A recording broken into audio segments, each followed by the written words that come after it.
দেশপ্রেমিক ভাইদের যারা বাংলাদেশের পক্ষে অবদান রেখেছে সেই বড়াইমারি গ্রামের বিজয় বড়াইমারি দিবসটিকে আপনার বাংলাদেশের জাতীয় দিবস হিসেবে উদযাপনের দাবি নিয়ে আমরা এখানে এসেছি। আমার অনেক বক্তা এই বিষয় নিয়ে বলে গেছেন, আমি এই জন্য এই বিষয় নিয়ে বলবো না।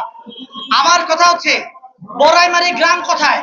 বড়াইমারি গ্রাম এমন একটা জায়গায় অবস্থিত যেটা বাংলাদেশের এবং ভারতের বর্ডারে। ঠিক তেমনি আমি এমন একটা অঞ্চলের বাসিন্দা যে অঞ্চলকে নিয়ে ভারত প্রতিনিয়ত প্রপাগান্ডা ছড়িয়ে বেড়ায়। ভারত, আপনারা জানেন কিছুদিন আগে আমার সেই পার্বত্য চট্টগ্রামকে নিয়ে ভারত নানাভাবে উস্কে নানা প্রপাগান্ডা ছড়িয়ে বেড়েছে।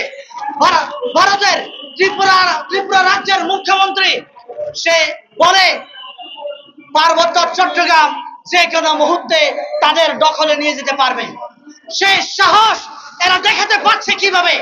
এই সাহস দেখাতে পারছে এই কারণে আমার বাংলাদেশের অনেক নাগরিক তাদের পা চাচ্ছে। আমার বাংলাদেশের অনেক নাগরিক তাদের দাবিদারি করছে, তাদের মুখাপেক্ষী হয়ে এখনো বসে আছে। সেই ভারতের দালাল লেসপেন্সার, আপনারা জানেন বাংলাদেশের সেই আরেক ফ্যাসিস্ট কিং সেই সন্তু লার্মা এরা দখলে নিয়ে যেতে পারবে। আমার বাংলাদেশের দেশপ্রেমিক ভাইদেরকে আমি বলতে চাই, আপনারা এই পার্বত্য চট্টগ্রামের দিকে উস্কে বজাবেন। এই পার্বত্য চট্টগ্রামকে এরা উস্কিয়ে প্রতিনিয়ত বাংলাদেশ থেকে বিচ্ছিন্ন করার জন্য ওরা পায়তারা করছে।